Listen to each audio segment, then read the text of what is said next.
നമസ്കാരം. Prime time ന്യൂസിലേക്ക് വിശദമായി ഞാൻ ഗോകുൽ രവി. കരുവന്നൂർ സഹകരണ ബാങ്ക് തട്ടിപ്പ് കേസിൽ CPIM തൃശൂർ ജില്ലാ സെക്രട്ടറി MM വർഗീസിനെ EDയും ആദായനികുതി വകുപ്പും ചോദ്യം ചെയ്തു. ഫോൺ ED പിടിച്ചെടുത്തു. വീണ്ടും ചോദ്യം ചെയ്യലിന് ഹാജരാകണം. CPIMന് രഹസ്യ അക്കൗണ്ടുകളില്ലെന്ന് MM വർഗീസ് പ്രതികരിച്ചു. ആദായനികുതി അവർ വന്നിരുന്നു. അവർ നമ്മുടെ സ്റ്റേറ്റ്മെന്റ് എടുത്തു. വളരെ വിശദമായിട്ടുള്ള സ്റ്റേറ്റ്മെന്റ് അവർ നമ്മുടെ ബാങ്ക് അക്കൗണ്ട് കാര്യങ്ങൾ സ്റ്റേറ്റ്മെന്റ് ആദായ നികുതി ആ ഡിപ്പാർട്ട്മെന്റുമായി ബന്ധപ്പെട്ട കാര്യം ഒരു രഹസ്യ അക്കൗണ്ടും ഇല്ല. രഹസ്യ അക്കൗണ്ട് പറഞ്ഞിട്ട് അങ്ങനെ ഒരു അക്കൗണ്ട് ഇല്ല. തൃശൂരിലെ MG റോഡിലെ ബാങ്ക് ഓഫ് ഇന്ത്യ ശാഖയിൽ ആദായനികുതി വകുപ്പ് പരിശോധന നടത്തി. ബാങ്കിലെ CPIM അക്കൗണ്ടിലുള്ള 6 കോടി രൂപയ്ക്ക് ആദായനികുതി അടച്ചില്ലെന്നാണ് കണ്ടെത്തൽ. CPIM ഓഫീസ് സെക്രട്ടറിയെ ആദായനികുതി വകുപ്പ് ഉദ്യോഗസ്ഥർ ബാങ്കിലേക്ക് വിളിച്ചു വരുത്തി. ശ്രീകാന്ത് കൊച്ചിയിൽ നിന്ന്, ഒപ്പം സൂരജ് സജി തൃശൂരിൽ നിന്നും ചേരുന്നുണ്ട്. ആദ്യം ശ്രീകാന്തിലേക്ക്. ശ്രീകാന്ത്, ഇന്നത്തെ ചോദ്യം ചെയ്യൽ പൂർത്തിയാകുമ്പോൾ ആദായനികുതി വകുപ്പ് കൂടി ED ഓഫീസിലേക്ക് എത്തുന്നു. അതിന്റെ സാഹചര്യം എന്താണ്? അടുത്തൊരു ചോദ്യം ചെയ്യലിന് അല്ലെങ്കിൽ അത് സംബന്ധിച്ച് തുടർ ചോദ്യം ചെയ്യലിനെ സംബന്ധിച്ച് എന്തെങ്കിലും വിവരം MM വർഗീസിൽ നിന്ന് ലഭിക്കുന്നുണ്ടോ? ഏറ്റവും പ്രധാനപ്പെട്ട കാര്യം എന്ന് പറയുന്നത് CPIMന് വെളിപ്പെടുത്താത്ത അക്കൗണ്ട് ഉണ്ട്. അത് ബാങ്ക് ഓഫ് ഇന്ത്യയിൽ, തൃശൂർ MG റോഡിലുള്ള ബാങ്ക് ഓഫ് ഇന്ത്യയിൽ ഉണ്ട് എന്ന വിവരം എൻഫോഴ്സ്മെന്റ് ഡയറക്ടറേറ്റ് ആണ് ആദ്യം തിരിച്ചറിയുന്നത്. അവർക്കാണ് അതിന്റെ വിവരം കിട്ടുന്നത്. അതിന്റെ അടിസ്ഥാനത്തിൽ ആദായ നികുതി വകുപ്പിന് ആ വിവരം അവർ കൈമാറുന്നു. ആ കൈമാറിയ വിവരത്തിന്റെ അടിസ്ഥാനത്തിൽ MM വർഗീസിനെ ചോദ്യം ചെയ്തുകൊണ്ടിരിക്കുമ്പോൾ ആദായ നികുതി വകുപ്പ് ഉദ്യോഗസ്ഥർ പെട്ടെന്ന് ED ഓഫീസിലേക്ക് എത്തിച്ചേരുന്നു. ED ഓഫീസിൽ വെച്ച് ആദായ നികുതി വകുപ്പ് ഉദ്യോഗസ്ഥർ MM വർഗീസിനെ ചോദ്യം ചെയ്യുന്നു. ഏകദേശം 6 കോടിയിലധികം രൂപ ഈ അക്കൗണ്ടിൽ CPIMന്റേതായി ഉണ്ടെന്നും, പക്ഷേ അതിൽ നിന്നും 1 കോടി രൂപ ഈ MM വർഗീസ് പിൻവലിക്കുകയും ചെയ്തു. അപ്പോഴും ഇതിന്റെ ഈ ബാങ്ക് അക്കൗണ്ട് സംബന്ധിച്ച് വെളിപ്പെടുത്തിയിട്ടില്ല CPIM. അതാണ് ഏറ്റവും പ്രധാനപ്പെട്ട കാര്യമെന്ന് EDയും ആദായ നികുതി വകുപ്പും ചൂണ്ടിക്കാണിക്കുകയും ചെയ്യുന്നു. ഈ ചോദ്യം ചെയ്യൽ നടക്കുന്ന അതേ സമയത്താണ് തൃശൂരിൽ MG റോഡിൽ ബാങ്ക് ഓഫ് ഇന്ത്യയുടെ അക്കൗണ്ടിൽ, ബാങ്ക് ഓഫ് ഇന്ത്യയുടെ ഓഫീസിൽ ഈ അക്കൗണ്ട് പരിശോധന അടക്കം നടന്നുകൊണ്ടിരിക്കുന്നത്. ഏറ്റവും പ്രധാനപ്പെട്ട കാര്യം, ഈ രഹസ്യ അക്കൗണ്ട് സൂക്ഷിച്ചു എന്നുള്ളത് ഏറെക്കുറെ ഉറപ്പായിട്ടുണ്ട് എന്നാണ് മനസ്സിലാക്കാൻ സാധിക്കുന്നത്. അതിന്റെ അടിസ്ഥാനത്തിൽ അദ്ദേഹത്തിന്റെ ഫോൺ പരിശോധിക്കാൻ ED തീരുമാനിച്ചു. ആദായ നികുതി വകുപ്പും ആ തീരുമാനത്തിന് ഒപ്പമുണ്ട്. അദ്ദേഹത്തിന്റെ ഫോൺ പിടിച്ചു വച്ചിരിക്കുകയാണ്. ആ ഫോൺ ഇനി പരിശോധിക്കും. അദ്ദേഹത്തെ വീണ്ടും ചോദ്യം ചെയ്യലിന് ഹാജരാകാൻ വിളിപ്പിച്ചിട്ടുണ്ട്. അതിന്റെ തിരിച്ചടക്കമുള്ള കാര്യങ്ങൾ അല്പസമയത്തിനകം ലഭ്യമാവുകയും ചെയ്യും. രഹസ്യ അക്കൗണ്ട് ഉണ്ടോ എന്ന് അദ്ദേഹത്തോട് മാധ്യമങ്ങൾ ചോദിച്ചപ്പോൾ ഒരു രഹസ്യ അക്കൗണ്ടും പാർട്ടിക്കില്ല എന്ന് പറഞ്ഞൊഴിയുകയാണ് അദ്ദേഹം ചെയ്തത്. ചോദിച്ച ചോദ്യങ്ങൾക്ക് മറുപടി നൽകിയിട്ടുണ്ട്. പാർട്ടിക്ക് സാമ്പത്തികവുമായി ബന്ധപ്പെട്ട കാര്യങ്ങളാണ് ചോദിച്ചത്. അത് കൃത്യമായി അറിയിക്കുകയും ചെയ്തിട്ടുണ്ട് എന്ന് അദ്ദേഹം പറഞ്ഞു. ഇനിയും ചോദ്യം ചെയ്യലിന് ഹാജരാകേണ്ടി വരും. രാവിലെ എത്തിയതാണ്. മണിക്കൂറുകളുടെ ചോദ്യം ചെയ്യൽ നടന്നു. തൃശൂർ ജില്ലയിലെ തെരഞ്ഞെടുപ്പ് ഏകോപനത്തിന്റെ ചുമതല കൂടിയുള്ളയാളാണ് അദ്ദേഹം. ജില്ലാ സെക്രട്ടറിയാണ് CPIMന്റെ. അദ്ദേഹത്തെയാണ് ഈ തെരഞ്ഞെടുപ്പ് നടക്കുന്ന സമയത്ത് വകുപ്പുകൾ ചോദ്യം ചെയ്തത്. ഏറെ ഗൗരവം അറിയിക്കുന്ന കാര്യമാണിതെന്ന് പറയാതിരിക്കാനാവില്ല. ശരി ശ്രീകാന്ത്. ഇനി തൃശൂരിൽ നിന്ന് സൂരജ് സജിയും, ഒപ്പം CPIM തൃശൂർ ജില്ലാ കമ്മിറ്റി ഓഫീസിന് മുന്നിൽ നിന്ന് അശ്വിൻ പാലാഴിയും കൂടി ചേരുന്നുണ്ട്. ആദ്യം സൂരജിലേക്കാണ്. സൂരജ്, ഇപ്പോൾ ഇന്നത്തെ EDയുടെ ചോദ്യം ചെയ്യലിനിടയിലേക്ക് ആദായ നികുതി വകുപ്പ് കടന്നു വരുന്നു. അതുമായി ബന്ധപ്പെട്ട് തന്നെയാണോ, ആ പാർട്ടിയുടെ അക്കൗണ്ടുമായി ബന്ധപ്പെട്ട് തന്നെയാണോ ബാങ്ക് ഓഫ് ഇന്ത്യയിൽ ഇപ്പോഴത്തെ ആദായ നികുതി വകുപ്പിന്റെ പരിശോധന നടക്കുന്നത്? ഗൂഗിൾ അത്തരത്തിൽ തന്നെയാണ്. ഈ ചോദ്യം ചെയ്യലിന്റെ തുടർച്ച എന്ന നിലയിലൊക്കെയാണ് ഇപ്പോൾ ഈ പരിശോധനകൾ ഇവിടെ പുരോഗമിക്കുന്നതെന്നുള്ളതാണ് നമുക്ക് മനസ്സിലാക്കാൻ കഴിയുന്നത്. നേരത്തെ ഈ ശ്രീകാന്ത് സൂചിപ്പിച്ചതുപോലെ തന്നെ 6 കോടി രൂപയുടെ ഈ നികുതി സംബന്ധിച്ചുള്ള വിവരങ്ങൾ അടച്ചില്ല എന്നുള്ളതാണ് നിലവിൽ ആദായ നികുതി വകുപ്പ് കണ്ടെത്തിയിരിക്കുന്നത്. അതോടൊപ്പം തന്നെ ഈ MM വർഗീസ് 1 കോടി രൂപ ഈ അക്കൗണ്ടിൽ നിന്ന് പിൻവലിക്കുകയും ചെയ്തു. ഇതെല്ലാം തന്നെ ഈ ആദായ നികുതി സംബന്ധിച്ചുള്ള രേഖകളിൽ ഇത് ഉൾപ്പെടുത്തിയിരുന്നില്ലെന്ന് ചൂണ്ടിക്കാണിച്ചുകൊണ്ടാണ്, അത് പരിശോധിക്കുന്നതിന്റെ ഭാഗമായിക്കൊണ്ടാണ് ഇപ്പോൾ ഇത്തരത്തിലൊരു റെയ്ഡിലേക്ക് ഇൻകം ടാക്സ് കടന്നിരിക്കുന്നത്. അതിൽ ഏറ്റവും ശ്രദ്ധേയമായിട്ടുള്ള കാര്യം, CPIMന്റെ തൃശൂർ ജില്ലാ കമ്മിറ്റിയുടെ ഓഫീസ് സെക്രട്ടറിയെ അടക്കം വിളിച്ചു വരുത്തിക്കൊണ്ടുള്ള ഒരു ചോദ്യം ചെയ്യലിലേക്കാണ് ഇൻകം ടാക്സ് കടന്നിരിക്കുന്നത്. അതേസമയം CPIMുമായി നമ്മൾ ബന്ധപ്പെട്ടുകൊണ്ട് സംസാരിക്കുമ്പോൾ അവർ പറയുന്നത് ഇത് വിളിച്ചു വരുത്തിയതല്ല, CPIM ഓഫീസ് സെക്രട്ടറി ഇവിടെ എത്തിയതാണ്. ആ സമയത്താണ് ഇൻകം ടാക്സിന്റെ റെയ്ഡ് നടക്കുന്നത് അറിഞ്ഞത്. അത്തരത്തിൽ ആ സമയത്ത് അതുമായി ബന്ധപ്പെട്ടുകൊണ്ട് സഹകരിക്കുകയായിരുന്നു എന്നുള്ളത് മാത്രമാണ് CPIMന്റെ ഔദ്യോഗികമായുള്ള വിശദീകരണം. പ്രതികരണം. എന്നാൽ ഇൻകം ടാക്സ് വൃത്തങ്ങളിൽ നമുക്ക് ലഭിക്കുന്ന വിവരം സ്വാഭാവികമായും ഈ ഓഫീസ് സെക്രട്ടറിയെ വിളിച്ചു വരുത്തിയതാണ്. അത്തരത്തിൽ ഈ വിവരങ്ങൾ തേടിക്കൊണ്ട് ഇതിൽ വ്യക്തത വരുത്താനുള്ള ഒരു നീക്കമാണ് നടത്തുന്നതെന്നുള്ളതാണ് ഇൻകം ടാക്സ് പറയുന്നത്. എന്തായാലും 2.5 മണിക്കൂറിലധികമായി ഇപ്പോൾ ഈ ഓഫീസ് സെക്രട്ടറിയുമായി വിവരങ്ങൾ ആരായാൻ തുടങ്ങിയിട്ട് എന്തായാലും അത് തുടരുകയാണ് ഗൂഗിൾ. ശരി സൂരജ്, അശ്വിൻ പാലാടി കൂടി ചേരുന്നുണ്ട് CPM തൃശൂർ ജില്ലാ കമ്മിറ്റി ഓഫീസിന് മുന്നിൽ നിന്ന്. അശ്വിൻ, അങ്ങനെ ഈ കരിവന്നൂറുമായി ബന്ധപ്പെട്ട ED അന്വേഷണം അത് CPMന്റെ തൃശൂർ ജില്ലാ കമ്മിറ്റിയുടെ അക്കൗണ്ടിലേക്കും എത്തുകയാണ് MM വർഗീസിലൂടെ. പാർട്ടി നേതൃത്വം ഈ തെരഞ്ഞെടുപ്പ് കാലത്ത് ഇതിനെ വലിയ മറുപടി പറയേണ്ടി വരില്ലേ?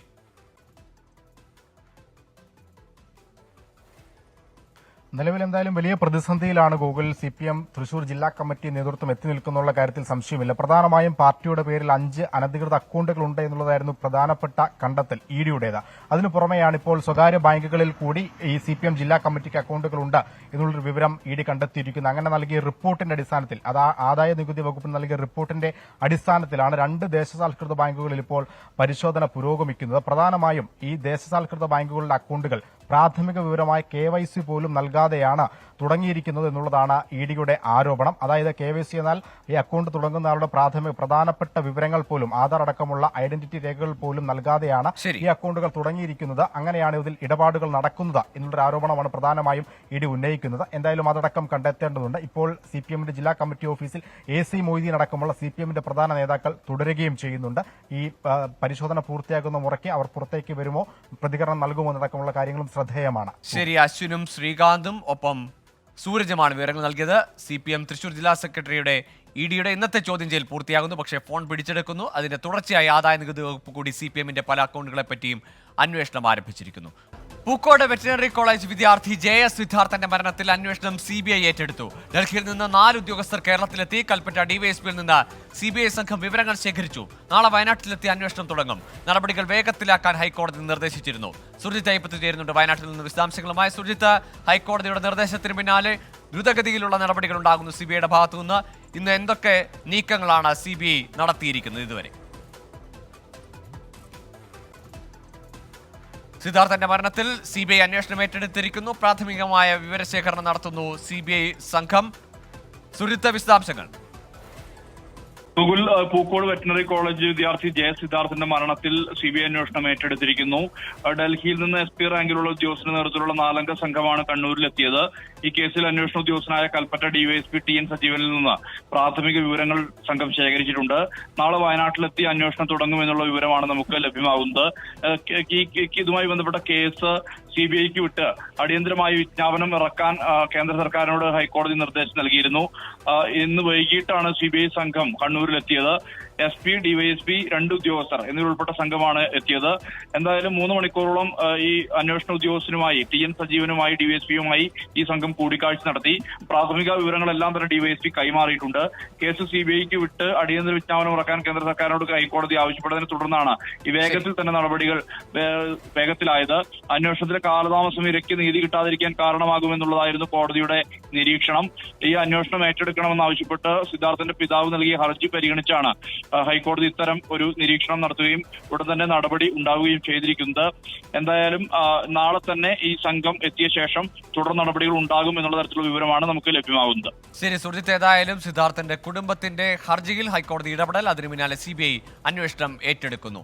സിദ്ധാർത്ഥന്റെ മരണത്തിൽ അന്വേഷണം CBIക്ക് വിടാനുള്ള നടപടി വൈകിയതിൽ ആഭ്യന്തര സെക്രട്ടറി വിശദീകരണം തേടി. DGPയോടാണ് വിശദീകരണം തേടിയത്. വീഴ്ച വരുത്തി ഉദ്യോഗസ്ഥരുടെ പേര് വിവരങ്ങൾ നൽകാനും നിർദ്ദേശമുണ്ട്. സംസ്ഥാന സർക്കാർ CBI അന്വേഷണം അട്ടിമറിക്കാൻ ശ്രമിച്ചെന്ന് സിദ്ധാർത്ഥന്റെ പിതാവ് ആവർത്തിച്ചു. വളരെയേറെ സ്വാഗതാർഹമാണ്. ശരിക്കും പറഞ്ഞാൽ ഞാനും പ്രതീക്ഷിച്ചില്ല ഇങ്ങനെ ഒരു ഉത്തരവ് പെട്ടെന്ന് വരുമെന്നുള്ളത്. നമ്മളൊക്കെ കോടതിയെ വിശ്വസിക്കുന്നുണ്ടല്ലോ. നമ്മൾ ദൈവത്തിനെ വിശ്വസിച്ച് കഴിഞ്ഞാൽ അടുത്ത് വിശ്വസിക്കുന്നത് കോടതിയാണ്. കേരള സർക്കാർ എന്തുകൊണ്ട് മറച്ചു വെച്ചു, എന്തുകൊണ്ട് ഇതിനെ നീട്ടിക്കൊണ്ടുപോയി? അവർ വളരെ 9-ാം തീയതി വളരെ വ്യക്തമാണ്. ഞാൻ 9-ാം തീയതി കൊടുത്തിട്ടുള്ള ഒരു അപേക്ഷയാണ് മുഖ്യമന്ത്രിക്ക്.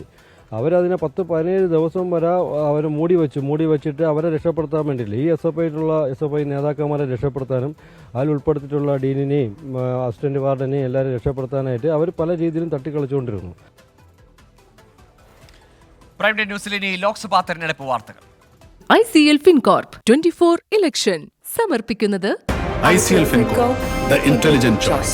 Powered by Asset, responsibly yours. In association with Durashine Roof and Wall Sheets, ഒരു Tata BlueScope സ്റ്റീൽ ഉൽപ്പന്നം.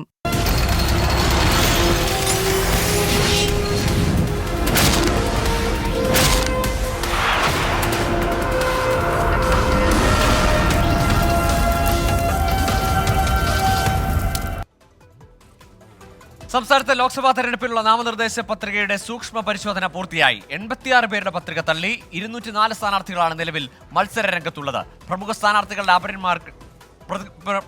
സ്ഥാനാർത്ഥികൾക്ക് അപരന്മാരുടെ ഭീഷണിയുണ്ട്. സംസ്ഥാനത്ത് 290 സ്ഥാനാർത്ഥികളാണ് നാമനിർദ്ദേശ പത്രിക സമർപ്പിച്ചത്. സൂക്ഷ്മ പരിശോധനയ്ക്ക് ശേഷം ഇത് 204 ചുരുങ്ങി. നാമനിർദ്ദേശ പത്രിക പിൻവലിക്കുന്നതിനുള്ള സമയപരിധി തിങ്കളാഴ്ച അവസാനിക്കുന്നതോടെ അന്തിമ സ്ഥാനാർത്ഥി പട്ടികയ്ക്ക് രൂപമാകും. നിലവിൽ ഏറ്റവും അധികം സ്ഥാനാർത്ഥികൾ കോട്ടയത്താണ്. 14 സ്ഥാനാർത്ഥികളുടെ പട്ടിക കോട്ടയത്ത് അംഗീകരിച്ചു. 5 സ്ഥാനാർത്ഥികൾ മാത്രമുള്ള ആലത്തൂരാണ് ഏറ്റവും കുറവ്. പത്തനംതിട്ടയിലെ സ്ഥാനാർത്ഥികളായ തോമസ് ഐസക്കിനോടും ആന്റോ ആന്റണിയോടും സത്യവാങ്മൂലത്തിൽ കളക്ടർ വ്യക്തത തേടി. വിവാഹിതനാണോ എന്ന കോളത്തിൽ നോട്ട് ആപ്ലിക്കബിൾ എന്നായിരുന്നു തോമസ് ഐസക് എഴുതിയത്. ആന്റോ ആന്റണിയുടെ ഭാര്യയുടെ സ്വത്തുവിവരങ്ങളിലാണ് വ്യക്തത വരുത്താൻ ആവശ്യപ്പെട്ടത്. ഇരുവരുടെയും പത്രിക അംഗീകരിച്ചു. കോട്ടയത്ത് UDF സ്ഥാനാർത്ഥി ഫ്രാൻസിസ് ജോർജിന്റെ അപരന്മാരായ Francis George, Francis E George എന്നിവരുടെ പത്രികകൾ തള്ളി. പിന്താങ്ങിയവരുടെ ഒപ്പ് വ്യാജമെന്ന UDF പരാതി അംഗീകരിച്ചാണ് പത്രിക തള്ളിയത്. പാലക്കാട് A വിജയരാഘവന്റെ അപരന്റെ പത്രിക തള്ളി. കാസർഗോഡ് LDF സ്ഥാനാർത്ഥി MV ബാലകൃഷ്ണന്റെ അപരന്റെ പത്രിക അംഗീകരിച്ചു. തിരുവനന്തപുരത്ത് ശശി തരൂരിന്റെയും ആറ്റിങ്ങലിൽ അടൂർ പ്രകാശിന്റെയും അപരന്മാരുടെ നാമനിർദ്ദേശ പത്രിക സ്വീകരിച്ചു. വടകരയിൽ UDFന്റെയും LDFന്റെയും സ്ഥാനാർത്ഥികൾക്ക് അപരശല്യമുണ്ട്. കണ്ണൂരിലും കോഴിക്കോടും ഇരുമുന്നണികൾക്കും അപരഭീഷണിയുണ്ട്. കൊല്ലത്ത് UDF സ്ഥാനാർത്ഥി NK പ്രേമചന്ദ്രന്റെ പത്രിക ഉൾപ്പെടെ 12 പേരുടെ നാമനിർദ്ദേശ പത്രിക അംഗീകരിച്ചു. വിവിധ ബ്യൂറോകൾക്കൊപ്പം 24 തിരുവനന്തപുരം. പൗരത്വ ഭേദഗതി അടക്കം നിർണായക വിഷയങ്ങളിൽ മൗനം പാലിച്ച് കോൺഗ്രസിന്റെ പ്രകടന പത്രിക. 5 വിഭാഗങ്ങൾക്കുള്ള ന്യായ് പ്രഖ്യാപനങ്ങളോടെയാണ് പ്രകടന പത്രിക പുറത്തിറക്കിയത്. യുവാക്കൾക്ക് തൊഴിലും സ്ത്രീകൾക്ക് വരുമാനവും കർഷകർക്ക് താങ്ങുവിലയും ഉറപ്പാക്കുമെന്നാണ് പ്രധാന വാഗ്ദാനം. യുവാക്കൾ, സ്ത്രീകൾ, കർഷകർ, തൊഴിലാളികൾ എന്നിവരുടെ ക്ഷേമവും സമത്വവും അടിസ്ഥാനമാക്കിയാണ് കോൺഗ്രസിന്റെ പ്രകടന പത്രിക. കേന്ദ്ര സർക്കാർ സ്ഥാപനങ്ങളിലെ 30 ലക്ഷത്തോളം ഒഴിവുകൾ നികത്തും. തൊഴിലുറപ്പ് പദ്ധതിയിലെ കുറഞ്ഞ ദിവസവേതനം 400 രൂപയാക്കും. സാമൂഹ്യ സുരക്ഷാ പെൻഷൻ 1000 രൂപ. പാവപ്പെട്ട സ്ത്രീകൾക്ക് വർഷത്തിൽ 1 ലക്ഷം രൂപ നൽകാൻ മഹാലക്ഷ്മി പദ്ധതി. കർഷകർക്ക് സ്വാമിനാഥൻ ഫോർമുലയനുസരിച്ച് താങ്ങുവില.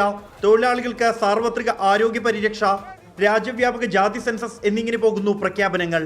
ജനങ്ങളാണ് കോൺഗ്രസിന്റെ പ്രകടന പത്രിക തയ്യാറാക്കിയതെന്ന് Rahul Gandhi. This election is about those who are trying to destroy the constitution and destroy democracy in this country versus those who are trying to protect the constitution and protect democracy in this country. Modi സർക്കാരിനെതിരെ കോൺഗ്രസ് ഉന്നയിച്ച പല വിഷയങ്ങളിലും പരിഹാരം നിർദ്ദേശിക്കുന്നില്ല എന്നാണ് പ്രകടന പത്രികയ്ക്ക് എതിരായ വിമർശനം. ജമ്മു കശ്മീരിന് സംസ്ഥാന പദവി നൽകും എന്ന് പറയുമ്പോഴും പ്രത്യേക പദവിയുടെ കാര്യത്തിൽ മൗനം. കാർഷിക കടങ്ങൾ എഴുതിത്തള്ളുന്നതിലും നിലപാടില്ല. പൗരത്വ വിഷയം പരാമർശിക്കുക പോലും ചെയ്യാത്തതിനെ വിമർശിച്ച് CPM സംസ്ഥാന സെക്രട്ടറി MV ഗോവിന്ദൻ. കോൺഗ്രസിന്റെ പ്രകടന പത്രികയിൽ CAA പറ്റി ഒരക്ഷരം കൊണ്ടിട്ടില്ല. പക്ഷേ അത് പൗരത്വ ഭേദഗതി നിയമത്തെ സംബന്ധിച്ച് അങ്ങനെ ഒരു പൗരത്വ ഭേദഗതി നിയമം ഉണ്ട് എന്ന് കോൺഗ്രസ് അറിയുന്നില്ല. ഇന്ന് രാത്രി കഴിഞ്ഞ് രാവിലെ പറയാമെന്ന് പറഞ്ഞ് ഇതേവരെ പറഞ്ഞിട്ടില്ല. ഇനിയിപ്പോൾ പ്രകടന പത്രികയിലും ഒന്നും പറയുന്നില്ല. മറുപടിയുമായി AICC general secretary KC Venugopal. അത് മാനിഫെസ്റ്റോയിൽ പറയേണ്ട കാര്യമല്ല സുഹൃത്തെ.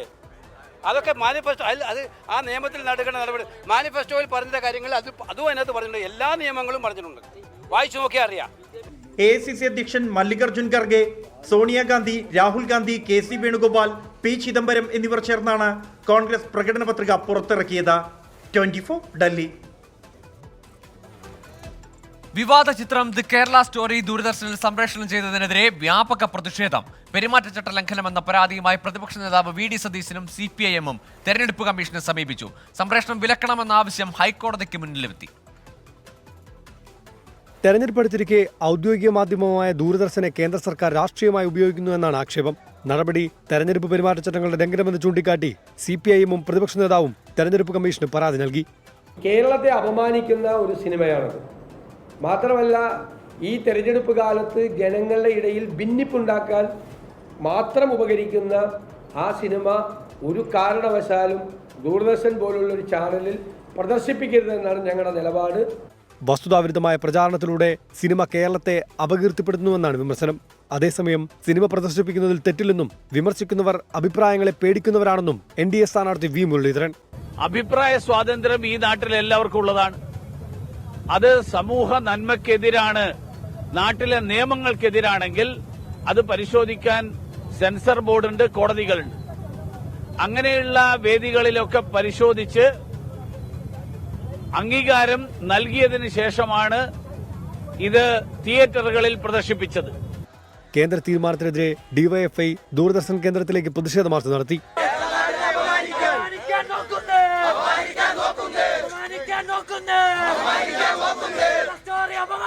ദൂരദർശനിലെ കേരള സ്റ്റോറിയുടെ സംപ്രേഷണം വിലക്കണമെന്നാവശ്യപ്പെട്ട് ഹൈക്കോടതിയിൽ ഹർജിയും എത്തിയിട്ടുണ്ട്. 24 തിരുവനന്തപുരം. മൂവാറ്റുപുഴയിൽ ആൾക്കൂട്ട കൊലപാതകം, 10 പേർ അറസ്റ്റിൽ. അരുണാചൽ പ്രദേശ് സ്വദേശിയായ 26 വയസ്സുകാരൻ അശോക് ദാസ് ആണ് ആൾക്കൂട്ട മർദ്ദനമേറ്റ് മരിച്ചത്. പെൺസുഹൃത്തിനെ കാണാനെത്തിയ അശോക് ദാസിനെ പ്രതികൾ മരത്തിൽ കെട്ടിയിട്ട് മർദ്ദിക്കുകയായിരുന്നു. രാഹുൽ വിജയൻ ചേരുന്നു വിശദാംശങ്ങളുമായി. രാഹുൽ, എന്നാണ് ഈ മർദ്ദനം നടന്നത്? ഇപ്പോൾ അറസ്റ്റിലായിരിക്കുന്നവരെല്ലാം പ്രദേശവാസികളാണോ? ഇന്നലെ വൈകിട്ടാണ് ഈ സംഭവം നടക്കുന്നത്. ഈ ദാസിന്റെ പെൺസുഹൃത്തിനെ കാണാൻ വേണ്ടി വാളകത്തുള്ള ഒരു വീട്ടിലെത്തിയതായിരുന്നു. ആ വീട്ടിലെത്തിയ സമയത്ത് പെൺസുഹൃത്ത് ഉണ്ടായിരുന്നില്ല. പെൺസുഹൃത്തിന്റെ മറ്റ് 2 സുഹൃത്തുക്കളാണ് ആ വീട്ടിലുണ്ടായിരുന്നത്. സ്ത്രീകൾ തന്നെയായിരുന്നു. അവരുമായി ഈ ദാസ് വാക്കുതർക്കത്തിൽ ഏർപ്പെടുകയും അതിനുശേഷം ഈ ദാസ് ആ വീട്ടിലുണ്ടായിരുന്ന ഒരു ഗ്ലാസ്സിനിട്ട് കൈ ഇടിച്ച് മുറിക്കുകയും ചെയ്തു. കൈഞ്ഞരമ്പ് മുറിയുകയും ചെയ്തിരുന്നു. പിന്നീട് ആ വീട്ടിൽ നിന്ന് ദാസ് ഇറങ്ങി വരുന്ന വഴി അവിടെയുള്ള ആളുകൾ കാണുകയും സംശയാസ്പദമായ സാഹചര്യത്തിൽ കണ്ട സ്ഥിതിക്ക് എന്താണ് സംഭവം എന്നറിയാൻ വേണ്ടി ദാസിനോട് കാര്യങ്ങൾ ചോദിക്കുകയും ചെയ്തു. പക്ഷേ പരസ്പര വിരുദ്ധമായ കാര്യങ്ങളാണ് ദാസ് പറഞ്ഞത്. പിന്നാലെ ദാസ് ഓടി രക്ഷപ്പെടാനുള്ള ശ്രമം നടത്തി. അതിനുശേഷം നാട്ടുകാർ പുറകെ ഓടിച്ചെന്ന് ഇയാളെ പിടിച്ച് മരത്തിൽ കെട്ടിയിട്ടതിനു ശേഷം മർദ്ദിച്ചു എന്നുള്ളതാണ് അറിയാൻ കഴിയുന്നത്.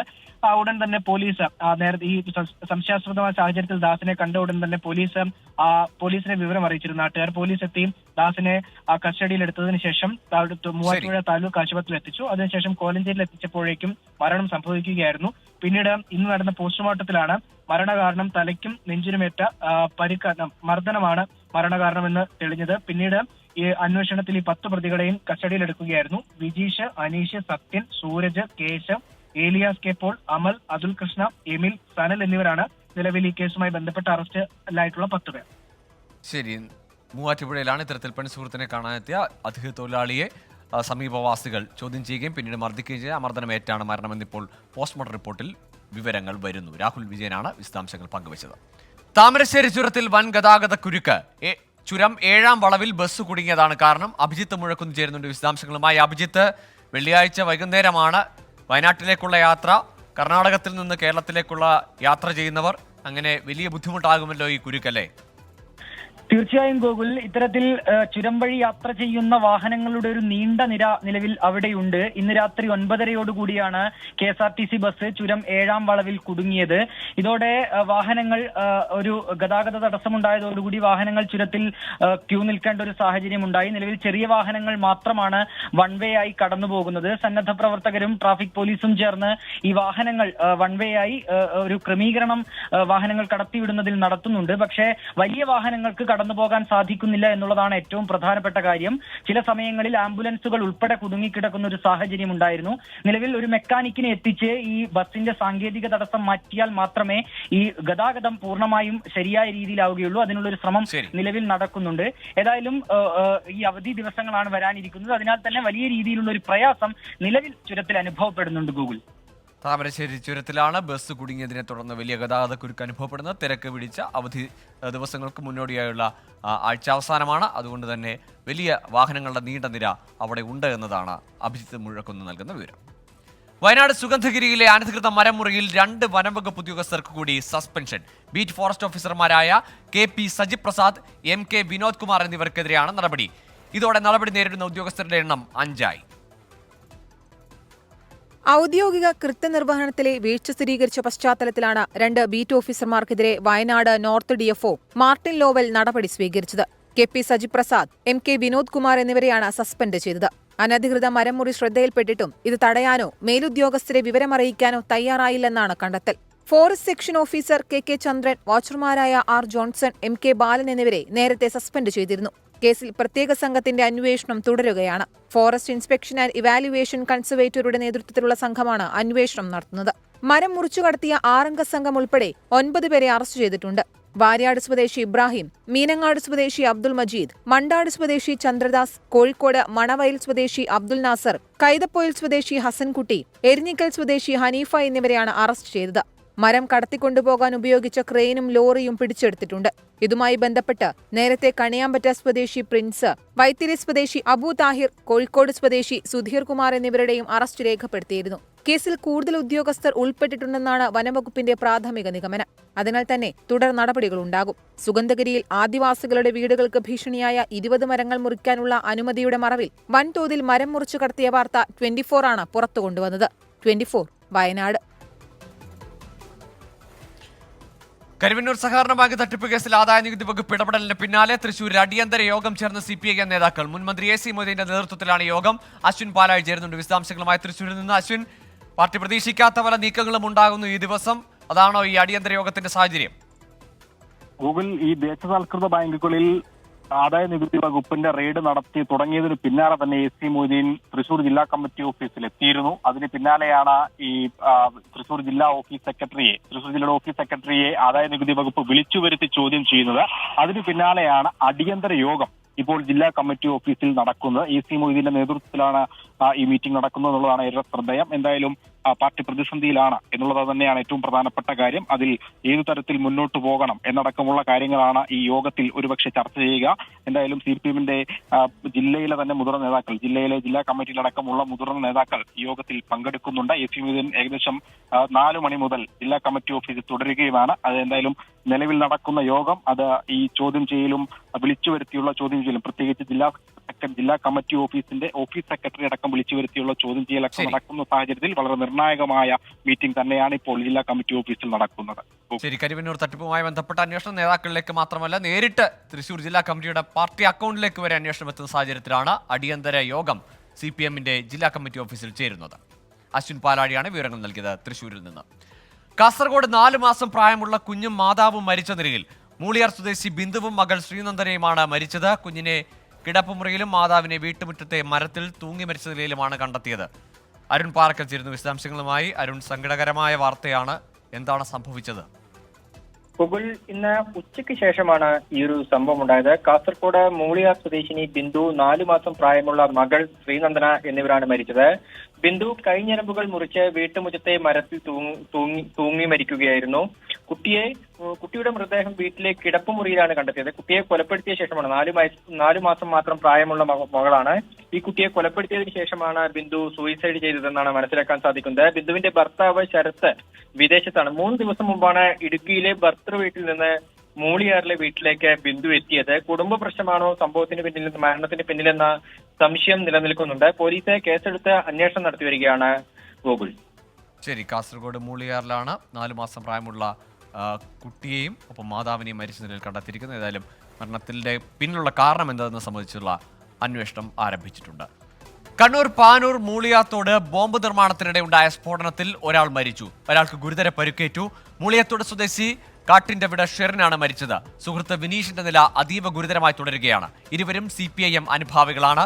എന്നാൽ സ്ഫോടനത്തിൽ പാർട്ടി പ്രവർത്തകർക്ക് പങ്കില്ലെന്നാണ് CPIM വിശദീകരണം. ഇന്ന് പുലർച്ചെ 1:30യോടെയാണ് സ്ഫോടനമുണ്ടായത്. കൈവേലിക്കൽ മൂളിയാത്തോട് സ്വദേശി വിനീഷിന്റെ വീടിന് സമീപം നിർമ്മാണത്തിലിരിക്കുന്ന മറ്റൊരു വീടിന്റെ ടെറസിലായിരുന്നു സ്ഫോടനം. ബോംബ് നിർമ്മാണത്തിനിടെ പൊട്ടിത്തെറി. സ്ഫോടനത്തിൽ വിനീഷിന്റെ കൈപ്പത്തി ചിതറിത്തെറിച്ചു. ഷെറിന്റെ മുഖത്തും നെഞ്ചിലും വയറിലും ഗുരുതര പരിക്ക്. ഇരുവരെയും കണ്ണൂരിലെ സ്വകാര്യ ആശുപത്രിയിലും തുടർന്ന് കോഴിക്കോട്ടേക്കും മാറ്റി. അബോധാവസ്ഥയിലായിരുന്ന ഇവരെ വെന്റിലേറ്ററിലേക്ക് മാറ്റിയെങ്കിലും 12:30യോടെ ഷെറിന്റെ മരണം സ്ഥിരീകരിച്ചു. വിനീഷിന്റെ നിലയും അതീവ ഗുരുതരമായി തുടരുകയാണ്. CPIM പ്രാദേശിക നേതാവിന്റെ മകനായ വിനീഷും മരിച്ച ഷെറിനും CPIM അനുഭാവികളാണ്. സമഗ്ര അന്വേഷണം വേണമെന്നും തിരഞ്ഞെടുപ്പ് കമ്മീഷന് പരാതി നൽകുമെന്നും കണ്ണൂരിലെ UDF സ്ഥാനാർത്ഥി K. സുധാകരൻ. ഇവിടെ ഭരിക്കുന്ന ഭരണകക്ഷിയുടെ ആളുകളാണ് കൊല്ലപ്പെട്ടത്.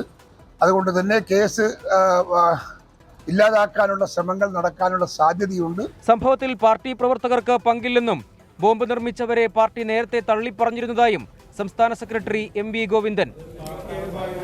പാർട്ടിയുടെ യാതൊരു ബന്ധമില്ല. പാർട്ടി തള്ളിപ്പറഞ്ഞ മുമ്പേ തന്നെ, ഇപ്പോഴും മാത്രമല്ല മുമ്പ് തന്നെ ഇവരെയൊക്കെ ഈ ഒരു സെറ്റിനെ പാർട്ടി തള്ളിപ്പറഞ്ഞ വിഭാഗമാണ്. പാർട്ടിയായിട്ട് യാതൊരു ബന്ധമുള്ളവരല്ല. സ്ഥലത്തെ ബോംബ് നിർമ്മാണം സംബന്ധിച്ച രഹസ്യാന്വേഷണ റിപ്പോർട്ട് പോലീസ് അവഗണിച്ചതായി സ്ഥലം സന്ദർശിച്ച കോൺഗ്രസ് നേതാക്കൾ ആരോപിച്ചു. 24 കണ്ണൂർ.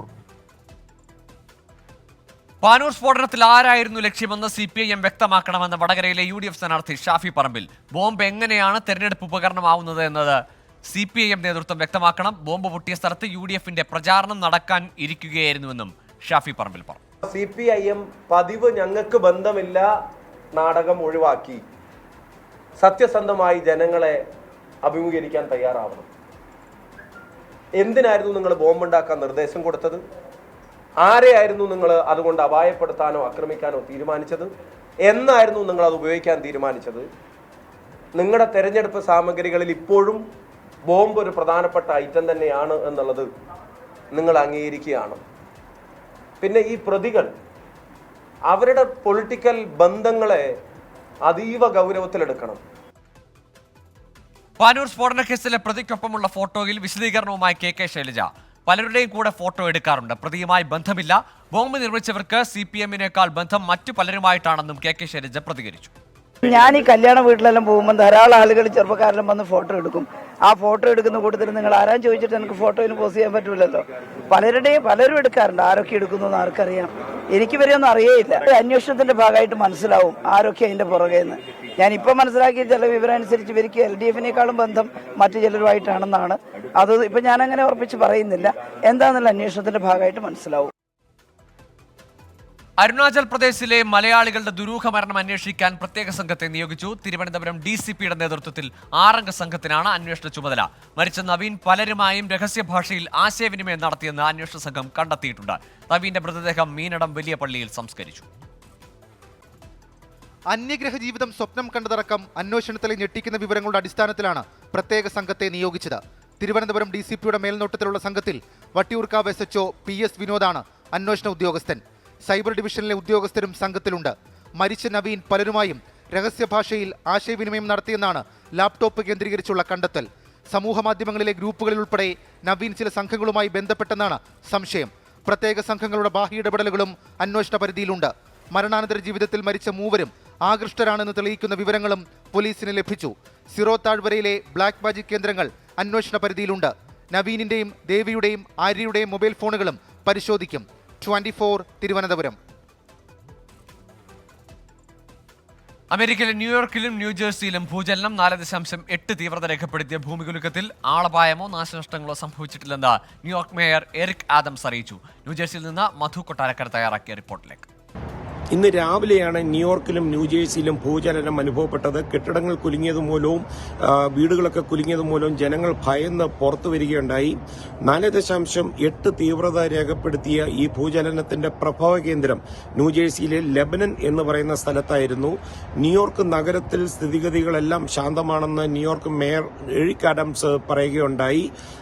അവിടെയും 4.8 തീവ്രതയോടുകൂടിയുള്ള ഈ ഭൂചലനം രേഖപ്പെടുത്തുകയുണ്ടായെങ്കിലും എന്തെങ്കിലും അപകടങ്ങളോ അല്ലെങ്കിൽ ആളപായമോ ഒന്നും റിപ്പോർട്ട് ചെയ്തിട്ടില്ലെന്നാണ് മേയർ പറയുന്നത്. അതുപോലെ തന്നെ സ്കൂളുകളിലുള്ള കുട്ടികളെല്ലാം സുരക്ഷിതരാണെന്നും അദ്ദേഹം പറയുന്നു. വിമാനത്താവളങ്ങളിൽ നിന്ന് ചില അടിയന്തര സന്ദേശങ്ങൾ പോയതിനെ തുടർന്ന് ചില വിമാനങ്ങൾ നിലത്തിറക്കേണ്ടി വന്ന സാഹചര്യവും ഉണ്ടായിട്ടുണ്ട്. അങ്ങ് ഫിലാഡൽഫിയ മുതൽ ബോസ്റ്റൺ വരെയുള്ള സ്ഥലങ്ങളിൽ താമസിക്കുന്നവർക്ക് ഈ ഭൂചലനം അനുഭവപ്പെട്ടതായിട്ടുള്ള റിപ്പോർട്ടുകളുമാണ് നമുക്ക് ലഭിക്കുന്നത്. വിശ്വാസികൾക്ക് വ്രതശുദ്ധിയുടെ നാളുകൾ. അൽ മുക്താദിർ ഗോൾഡ് ആൻഡ് ഡയമണ്ട്സ് പുണ്യങ്ങളുടെ പൂക്കാലം സമർപ്പിക്കുന്നത് എല്ലാ ആഭരണങ്ങളും ഇപ്പോൾ പണിക്കൂലിയില്ലാതെ വാങ്ങാം. അൽ മുക്താദിർ ജ്വല്ലേഴ്സ്.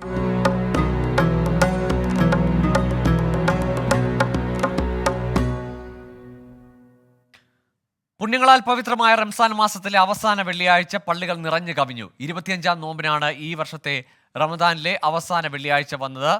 ഖുർആൻ പാരായണം ചെയ്തും പ്രാർത്ഥനകളോടെയും വിശ്വാസികൾ പുണ്യമാസത്തിലെ അവസാന വെള്ളിയാഴ്ചയോട് വിട പറഞ്ഞു.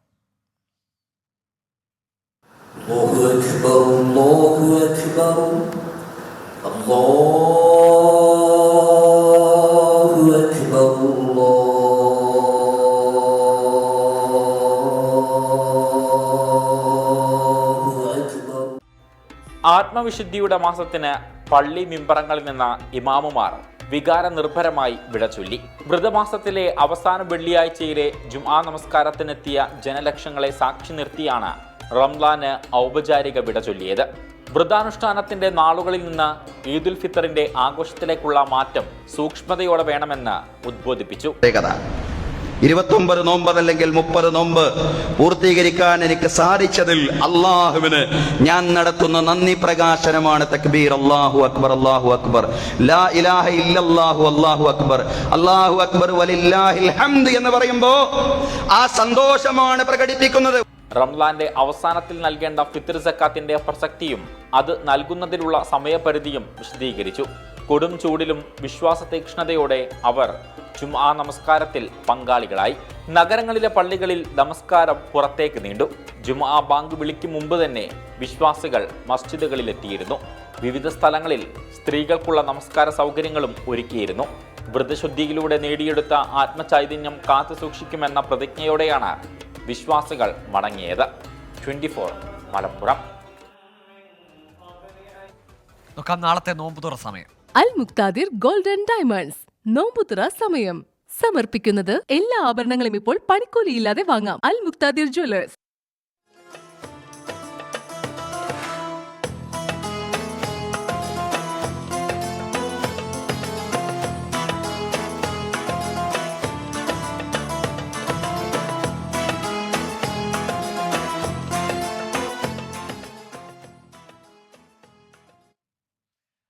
മികച്ച BFSA ബ്രാൻഡ് പുരസ്കാരം മുത്തൂറ്റ് മിനിക്ക്.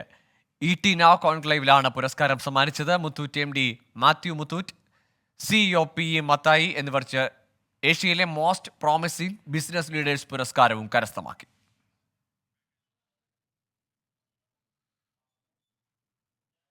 ജസ്ന തിരോധാന കേസിൽ പിതാവിന്റെ ആരോപണങ്ങൾ തള്ളി CBI. പിതാവിന്റെ ഹർജിയിൽ പറയുന്ന കാര്യങ്ങളിൽ പലതും മൊഴിയെടുത്തപ്പോൾ അറിയിച്ചിട്ടില്ലെന്ന് CBI തിരുവനന്തപുരം യൂണിറ്റ് കോടതിയിൽ നൽകിയ റിപ്പോർട്ടിൽ പറയുന്നു. അന്വേഷണം അന്തിമമായി അവസാനിപ്പിച്ചിട്ടില്ലെന്നും CBI വ്യക്തമാക്കി. CBI അന്വേഷണം കാര്യക്ഷമമല്ലെന്നാണ് തിരുവനന്തപുരം CJM കോടതിയിൽ നൽകിയ ഹർജിയിൽ ജസ്നയുടെ പിതാവിന്റെ ആരോപണം. ജസ്നയെ അജ്ഞാത സുഹൃത്ത് ദുരുപയോഗം ചെയ്യാനുള്ള സാധ്യത CBI അന്വേഷിച്ചില്ലെന്ന് ഹർജിയിൽ പിതാവ് കുറ്റപ്പെടുത്തിയിരുന്നു. CBI കോടതിയിൽ സമർപ്പിച്ച റിപ്പോർട്ടിൽ ഈ ആരോപണങ്ങൾ തള്ളുകയാണ്. ചോദ്യം ചെയ്തപ്പോൾ ജസ്നയുടെ പിതാവ് ഇക്കാര്യങ്ങൾ പറഞ്ഞിട്ടില്ല. ജസ്നയ്ക്ക് ഗർഭലക്ഷണങ്ങൾ ഉണ്ടായിരുന്നില്ല. ആർത്തവരക്തം പുരണ്ട വസ്ത്രം കണ്ടെടുത്തിട്ടില്ല. ആൺ സുഹൃത്തിനെ പോളിഗ്രാഫ് ടെസ്റ്റിന് വിധേയമാക്കിയതാണ്. NSS ക്യാമ്പ് സംബന്ധിച്ച് അന്വേഷണം നടത്തിയിരുന്നു. ഹോസ്റ്റലിൽ ഒപ്പമുണ്ടായിരുന്നവരെ ചോദ്യം ചെയ്തതാണ്. അധ്യാപകരുമായി ജസ്നയ്ക്ക് അടുത്ത ബന്ധം ഉണ്ടായിരുന്നില്ല. ഹർജിയിൽ പറയുന്ന കാര്യങ്ങളിൽ അന്വേഷണം ആവശ്യമില്ല. അന്വേഷണം അന്തിമമായി അവസാനിപ്പിച്ചിട്ടില്ലെന്നും CBI കോടതിയെ അറിയിച്ചു. റിപ്പോർട്ട് പഠിക്കാൻ സമയം വേണമെന്ന് ഹർജിക്കാരൻ കോടതിയെ അറിയിച്ചിട്ടുണ്ട്. കേസ് ഈ മാസം 12-ന് വീണ്ടും പരിഗണിക്കും. 24 തിരുവനന്തപുരം. 2024 ഏറ്റവും മികച്ച ഇൻഷുറൻസ് ബ്രാൻഡ് പുരസ്കാരം LICക്ക്. ബ്രാൻഡ് ഫിനാൻസ് ഇൻഷുറൻസിന്റെ പുരസ്കാരമാണ് LICക്ക് ലഭിച്ചത്. നേട്ടത്തിൽ ഉപഭോക്താക്കൾ അടക്കമുള്ളവർക്ക് LIC ചെയർപേഴ്സൺ സിദ്ധാർത്ഥ് മോഹന്തി നന്ദി പറഞ്ഞു.